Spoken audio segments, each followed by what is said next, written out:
Salut, prieteni! Astăzi o să vă arăt scheme pentru nobi, pentru pro și pentru cei buni cu kendamele.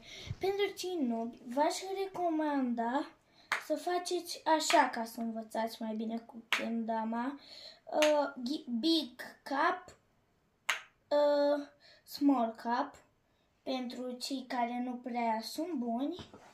Și pentru cei așa, cum să zic eu, vă recomand, pentru cei care nu sunt buni deloc, vă recomand să începeți cu schema aceasta, nu să vă repezi să dați spike, pentru că n-ar fi bine și n-ar putea să faceți bine schemele.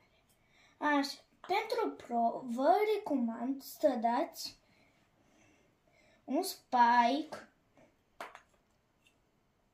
Stați că nici mie nu iese.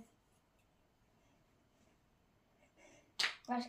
Un spike, cupă, adică big cap și small cap, pentru cei care nu știu care sunt cupele big, small, adică spike, big cap, small cap sau invers. Da, invers. Așa. Pentru cei foarte, foarte buni, vă recomand, dacă puteți, schema aceasta sau schema spike. Așa.